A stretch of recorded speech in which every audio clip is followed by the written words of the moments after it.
El silencio de las murallas sagradas. Dicen que el dinero no tiene alma, pero en el corazón del Vaticano, entre las sombras del poder y la luz de la fe, parece haber nacido un oro distinto.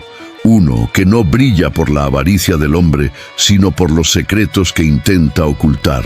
En una ciudad de apenas medio kilómetro cuadrado, encerrada por muros centenarios, se esconde una de las instituciones financieras más poderosas y misteriosas del mundo, el Instituto para las Obras de Religión, conocido simplemente como el Banco del Vaticano.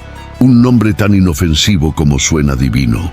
Pero detrás de esa fachada celestial se teje una red de influencias, cuentas ocultas, operaciones en la penumbra y silencios comprados con la moneda más antigua del mundo: el miedo. El Vaticano no es solo un símbolo espiritual, es también un Estado soberano, con su propia diplomacia, leyes, emisarios y banco.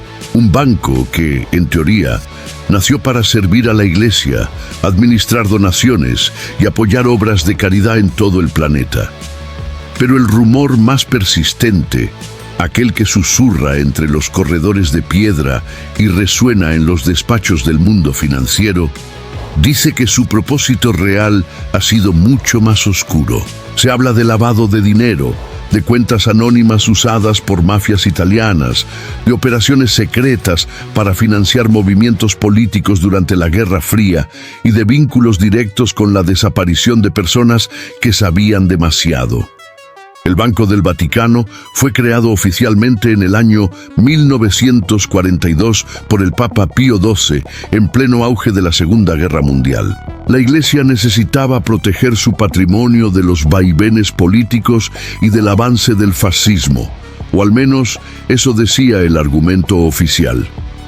Sin embargo, con el paso de las décadas, el Instituto para las Obras de Religión se convirtió en una maquinaria de poder silenciosa, capaz de mover millones sin dejar rastro, protegida por el velo de la inmunidad diplomática y la santidad de sus muros. Dentro del Vaticano no hay auditores externos, no hay impuestos, no hay rendición pública de cuentas.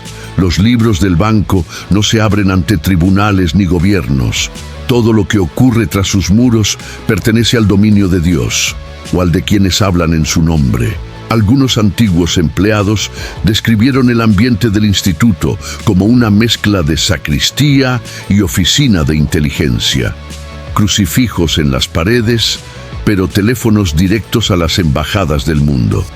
Reuniones secretas entre prelados y financieros, contratos escritos en latín y transferencias que cruzaban fronteras sin ser detectadas por ningún sistema bancario ordinario. Las sombras comenzaron a alargarse especialmente en los años 70 y 80, cuando el Banco del Vaticano fue vinculado con uno de los escándalos financieros más grandes de la historia moderna, el caso del Banco Ambrosiano. Bajo la dirección de un hombre llamado Roberto Calvi, conocido como el banquero de Dios, las finanzas vaticanas se mezclaron con las de la mafia, los servicios secretos y logias masónicas que operaban en Italia y fuera de ella. Cuando el cuerpo de Calvi apareció colgado bajo un puente de Londres en 1982, con los bolsillos llenos de piedras y billetes, el mundo comprendió que aquello no era una simple muerte, sino un mensaje. El misterio se extendió como un eco dentro de las cúpulas de San Pedro. ¿Por qué un banquero del Vaticano había terminado así? ¿Qué secretos llevó consigo a la tumba? ¿Y por qué, a pesar de todas las pruebas, el Vaticano nunca permitió una investigación completa sobre su relación con el Banco Ambrosiano? Los rumores hablan de una red que incluía a cardenales, mafiosos y espías, donde las misas y las transacciones financieras se confundían en un mismo ritual. Muchos aseguran que, desde entonces, el Banco del Vaticano ha intentado limpiar su imagen, modernizarse, adaptarse a los tiempos. Pero en un lugar donde el silencio es ley y la verdad se confiesa a puerta cerrada, es difícil saber cuánto de esa pureza proclamada es real ¿Y cuánto sigue escondido bajo las sotanas y los contratos sellados? Porque en el Vaticano nada ocurre por casualidad. Cada decisión, cada moneda, cada firma, responde a una estrategia que lleva siglos tejiéndose entre lo humano y lo divino.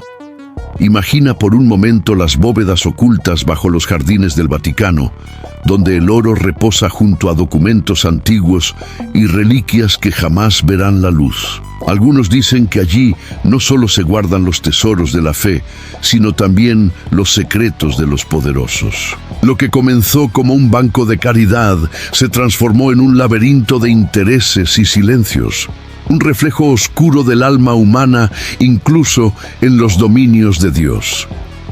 Y mientras el pueblo deposita su fe en la pureza del espíritu, las monedas siguen cayendo, una tras otra, como oraciones que se convierten en cifras. Si sientes que el misterio del dinero sagrado te llama, si percibes que detrás de la fe existe una economía invisible, suscríbete a este canal y acompáñanos en este viaje, porque lo que estás a punto de descubrir podría cambiar tu visión del poder, la religión y la historia. El nacimiento del dinero sagrado. Para entender cómo el dinero se convirtió en una herramienta divina dentro de los muros del Vaticano, debemos retroceder siglos atrás, cuando la Iglesia no solo dominaba la fe de los pueblos, sino también sus riquezas. Desde la Edad Media, los templos no eran únicamente lugares de oración, sino auténticas fortalezas económicas. Allí se guardaban los tributos de los reinos, los diezmos de los campesinos, las donaciones de los devotos y las herencias de quienes creían que su alma podía comprarse con oro. La Iglesia, en su papel de intermediaria entre Dios y el hombre, se transformó también en la gran administradora de la riqueza terrenal. En el siglo XVI, el Vaticano ya poseía tierras, palacios, minas, viñedos, ejércitos y bancos aliados. Su poder financiero era tan colosal que muchos reyes y príncipes europeos acudían a Roma no solo por indulgencias espirituales, sino también por préstamos. Los papas se convirtieron en auténticos monarcas, capaces de influir en guerras, coronaciones y tratados. Sin embargo, ese poder tenía un precio: mantener la apariencia de santidad mientras las arcas crecían sin medida. En aquel entonces la economía sagrada se justificaba como una forma de proteger los bienes de Dios, pero en la práctica servía para sostener una red de poder político y diplomático que rivalizaba con las mayores potencias de la tierra.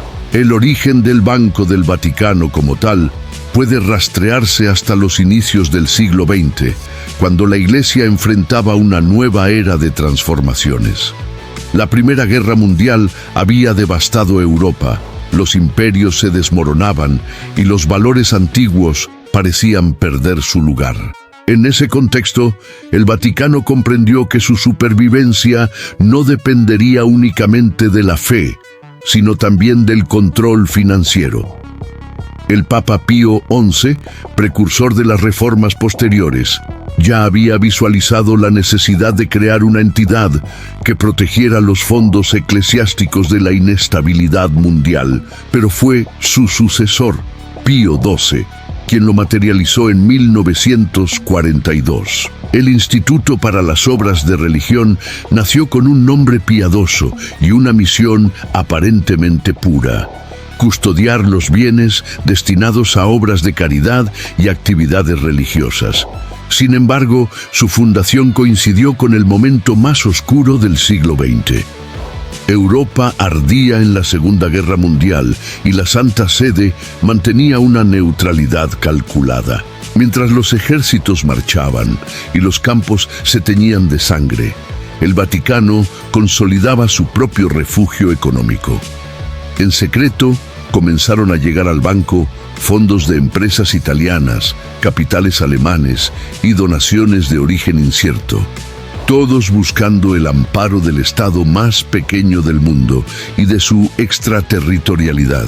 El Banco del Vaticano ofrecía algo que ningún otro podía: el anonimato absoluto. Sus cuentas no estaban sujetas a leyes extranjeras, ni sus transacciones eran auditadas. En un mundo donde la economía era vigilada por gobiernos y ejércitos, el Vaticano ofrecía una sombra perfecta para quienes deseaban permanecer invisibles. Aquella neutralidad, tan alabada por unos, fue aprovechada por otros para mover fortunas de dudoso origen. Y mientras el mundo ardía, el oro seguía fluyendo silenciosamente hacia las bóvedas de Roma.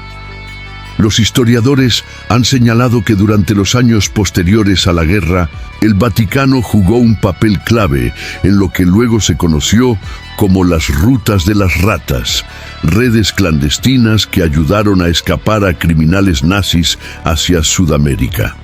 Muchos de ellos, según documentos desclasificados décadas después, usaron las estructuras financieras del Vaticano para mover dinero y documentos falsos. No era una operación oficial, al menos no públicamente, pero la coincidencia temporal y los testimonios posteriores levantaron una nube de sospechas que aún hoy no se disipa. Durante los años 50 y 60, el Banco del Vaticano se transformó en una especie de nudo invisible que conectaba a la Iglesia con los centros financieros del mundo. A través de inversiones en bancos suizos, compañías italianas y proyectos en América Latina, los fondos eclesiásticos se multiplicaban mientras mantenían su imagen de caridad y servicio. El discurso público era claro: las riquezas del Vaticano pertenecen a los pobres. Pero en la práctica, gran parte de esos fondos circulaban en los mercados globales, generando intereses y ganancias difíciles de rastrear. El dinero sagrado se convirtió entonces en una paradoja, un símbolo de pureza usado en un sistema que se alimentaba del secreto. Los sacerdotes hablaban de humildad, pero los despachos del Vaticano respiraban la elegancia de los banqueros. Y aunque la fe seguía siendo el motor de millones de creyentes, en la Santa Sede se comprendió que, en el mundo moderno, la devoción sin capital no podía sostener un imperio. La alianza entre el oro y la cruz estaba sellada. Desde ese momento, la Iglesia dejó de ser solo una institución espiritual, se convirtió en una corporación global, con sucursales, inversiones y redes de poder que competían con los gigantes del capitalismo. El Banco del Vaticano era su joya más brillante y su secreto mejor guardado.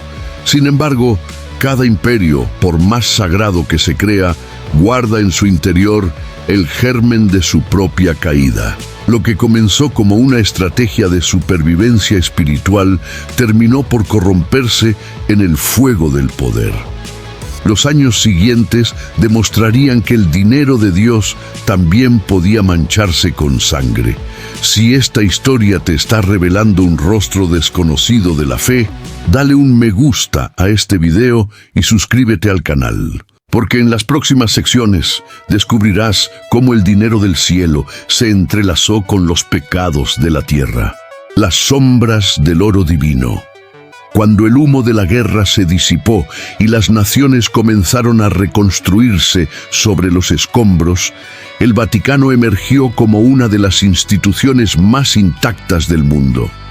Su neutralidad durante el conflicto le había permitido conservar no solo su poder espiritual, sino también su inmenso patrimonio. Pero el nuevo escenario de la Guerra Fría, con sus intrigas, espías y luchas ideológicas, ofrecía un terreno fértil para un tipo de poder más silencioso: el financiero. Y en ese tablero invisible, el Banco del Vaticano jugó un papel mucho más oscuro de lo que jamás se admitiría públicamente. En los años 50 y 60, el mundo se dividía entre el comunismo y el capitalismo, y la Iglesia veía en el avance del bloque soviético una amenaza directa a la fe. Bajo esa justificación, el Vaticano se involucró en redes secretas de financiación de movimientos políticos, sindicatos anticomunistas y grupos religiosos que actuaban como murallas espirituales contra el materialismo marxista. Pero el dinero no salía del aire, fluía desde las cuentas del Instituto para las Obras de Religión, disfrazado de ayuda humanitaria o donaciones religiosas hacia los rincones más inestables del planeta. Fue en ese contexto donde apareció una figura que cambiaría para siempre la historia del Banco del Vaticano, Roberto Calvi, un hombre astuto, ambicioso y profundamente conectado con el poder. Dirigía el Banco Ambrosiano, una entidad privada italiana que se convirtió, en apariencia, en el aliado perfecto del Vaticano para mover fondos sin dejar rastro. Calvi se ganó el apodo de «El banquero de Dios», pero con el tiempo aquel título se tornaría en su sentencia. A través de una compleja red de sociedades fantasma y paraísos fiscales, el dinero del Vaticano se mezclaba con capitales de la mafia, fondos políticos y operaciones encubiertas de inteligencia. Los informes de la época mencionan conexiones directas entre el Banco Ambrosiano y la logia masónica P2, un grupo clandestino integrado por políticos, empresarios y agentes de seguridad que operaban desde la sombra.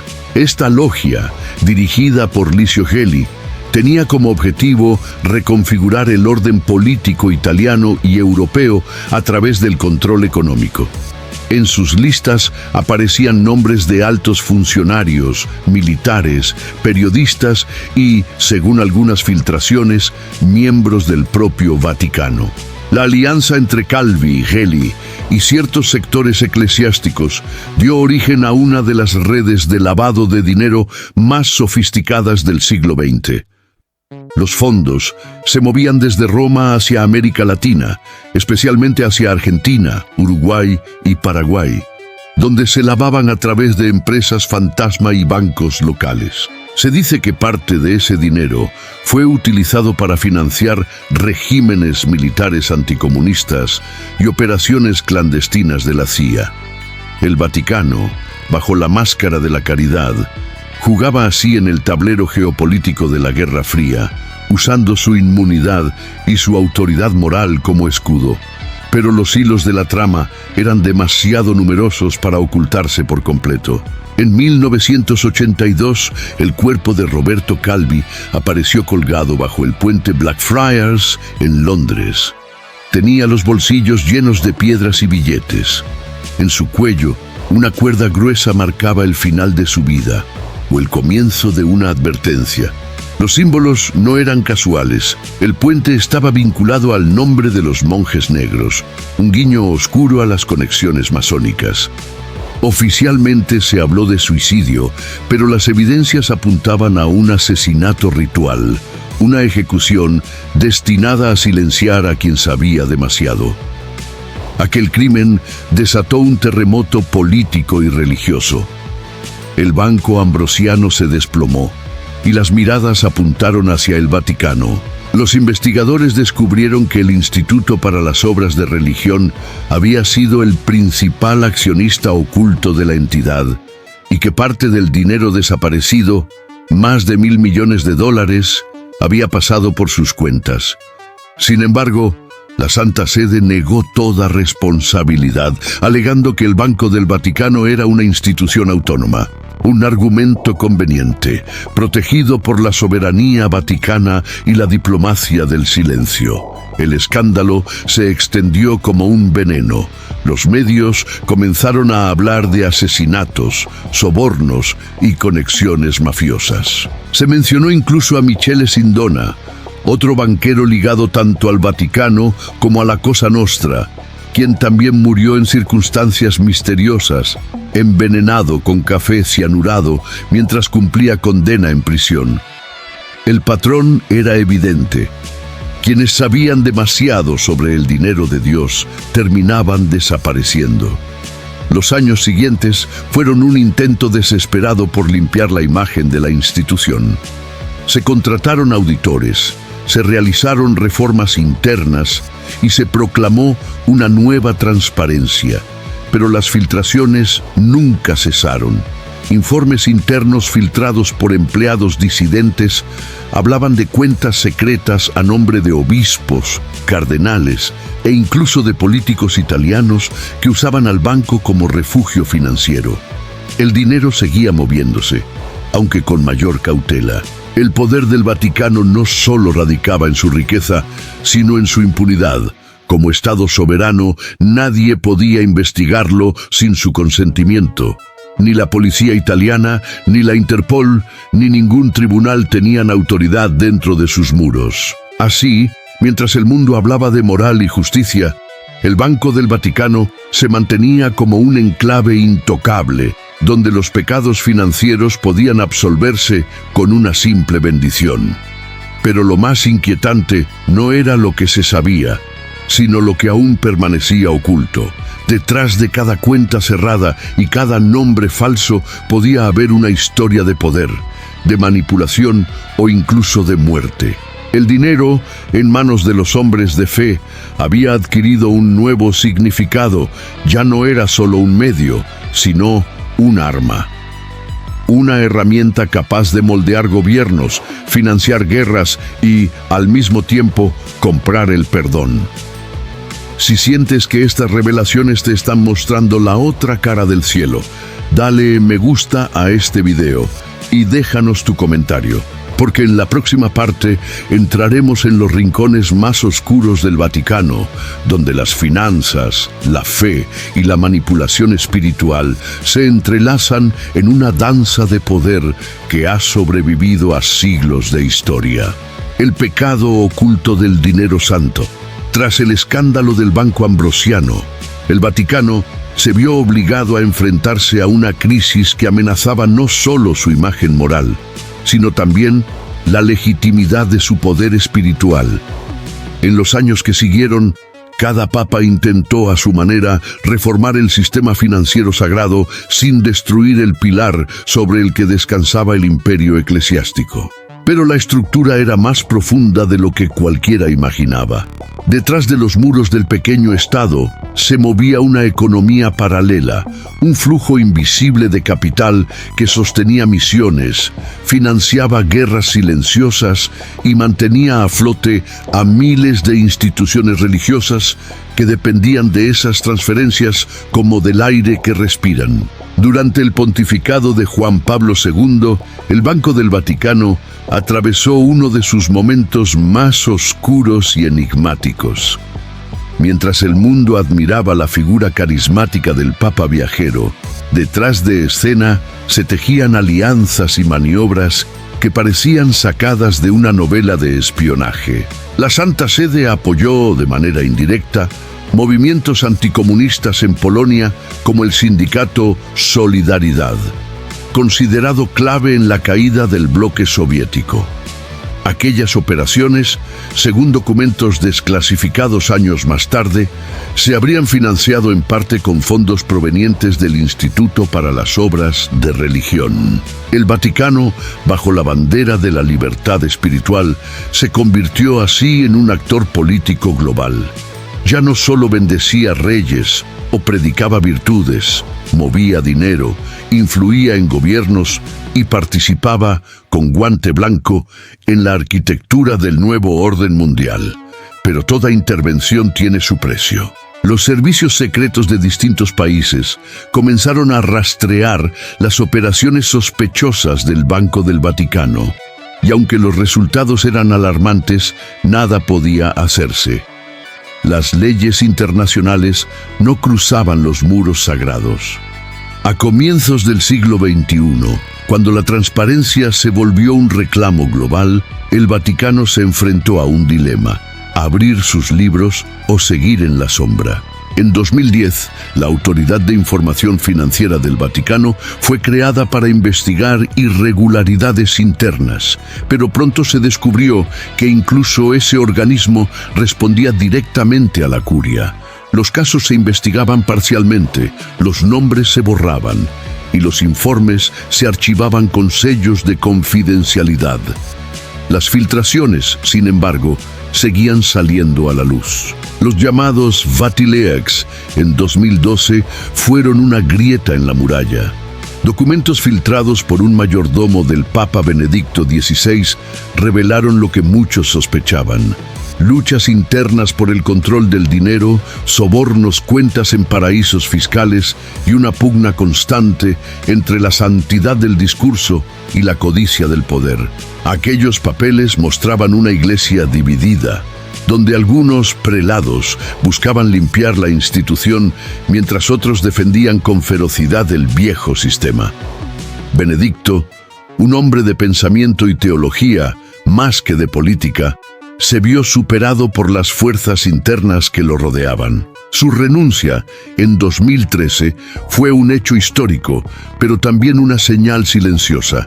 El poder financiero del Vaticano había ganado la batalla. Pocos meses después, el Papa Francisco asumió el pontificado con la promesa de reformar de raíz la economía vaticana. Sus discursos denunciaron la lepra de la corrupción y el uso del dinero como ídolo moderno. Creó nuevos organismos de control, contrató auditores externos y cerró varias cuentas sospechosas. Sin embargo, los informes recientes muestran que gran parte de los fondos siguen operando con opacidad.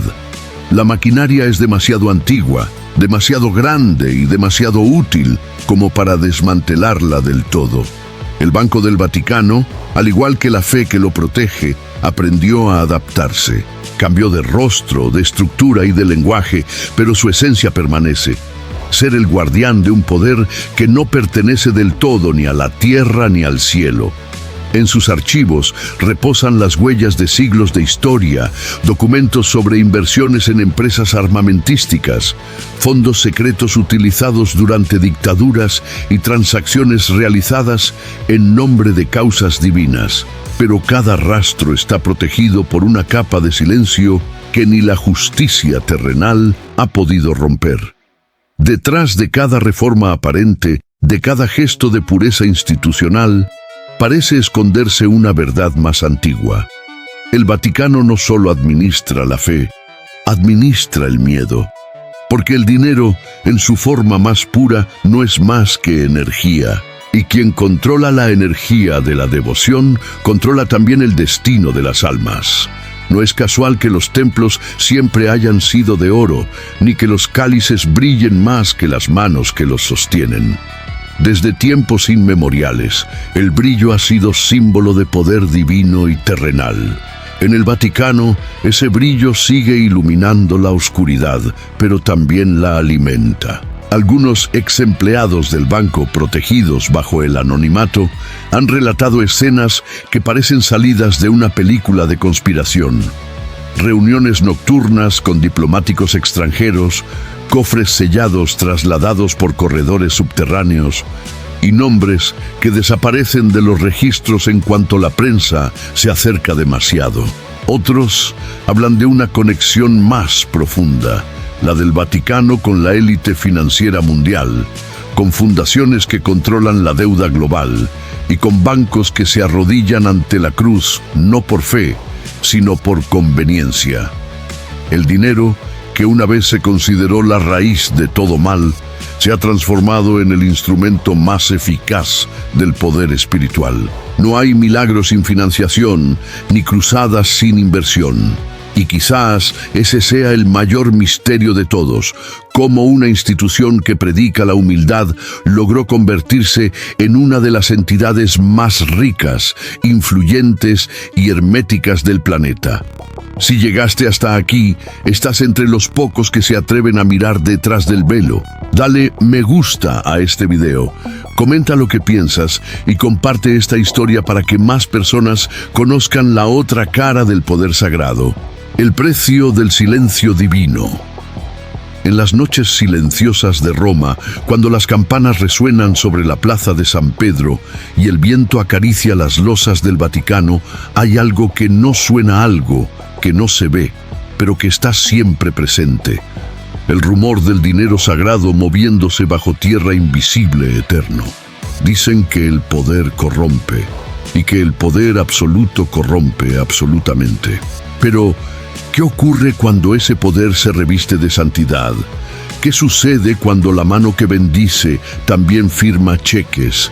Cuando la voz que predica humildad es la misma que ordena inversiones multimillonarias, cuando la fe se transforma en una moneda que compra silencio.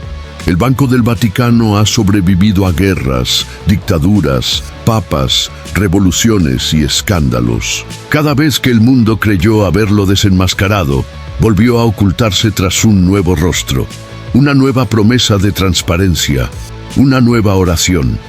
Y sin embargo, la sombra sigue ahí, latiendo como un corazón oculto que alimenta con oro la maquinaria del espíritu.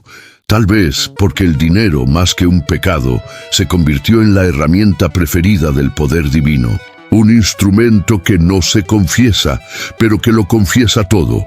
La paradoja es dolorosa. Una institución que predica el desprendimiento material administra fortunas que podrían erradicar el hambre del planeta, mientras millones de fieles dejan sus monedas en las limosnas dominicales, creyendo en la promesa de la caridad. Las cifras que se mueven en los despachos del Vaticano ascienden a miles de millones de euros invertidos en empresas inmobiliarias, bonos y fondos de alto riesgo. Y lo más inquietante no es el dinero en sí, sino lo que representa: el poder de influir en el mundo sin levantar un ejército, sin disparar una sola bala, solo con la fuerza de la fe y el capital. El secreto del Vaticano no radica únicamente en lo que guarda, sino en cómo lo guarda. Los documentos, los contratos, las claves bancarias, los archivos sellados por siglos. Todo está protegido por una red de juramentos y temores que han sobrevivido a la historia. Muchos creen que la verdadera riqueza del Vaticano no está en el oro de sus bóvedas, sino en la información que posee, en los nombres de sus benefactores, en las confesiones escritas que jamás salieron de las sacristías, en las alianzas selladas entre sacerdotes y banqueros que moldearon el destino de países enteros. Pero hay algo más profundo, algo que trasciende la economía y la política, el conflicto entre la fe y la corrupción, entre la luz y la sombra, entre la palabra de Dios y el eco del dinero. ¿Puede una institución mantener su pureza espiritual mientras nada en la abundancia terrenal? ¿Puede la salvación convivir con la codicia? Quizás el mayor milagro del Vaticano sea precisamente ese: haber transformado el pecado en poder, el silencio en escudo y la fe en su más perfecta inversión. Sin embargo, el tiempo, que no perdona ni a los imperios ni a los santos, parece acercarse a cobrar su deuda. Los escándalos contemporáneos, las denuncias de abusos financieros, los informes filtrados y las voces que ya no temen hablar anuncian una era de transparencia forzada. El mundo está cambiando y la verdad, esa palabra que el Vaticano siempre temió tanto como veneró, comienza a abrirse paso incluso entre sus muros de mármol. Quizás algún día las bóvedas se abrirán y lo que se encuentre allí no sean solo monedas antiguas, sino las huellas de un poder que quiso ser eterno. Y aún así, hay algo que resiste, algo que trasciende incluso la corrupción y la sombra: la fe del pueblo. Porque más allá del oro, de las intrigas y de los secretos, millones de almas siguen mirando hacia el cielo, buscando esperanza en un mundo que parece haber olvidado la pureza.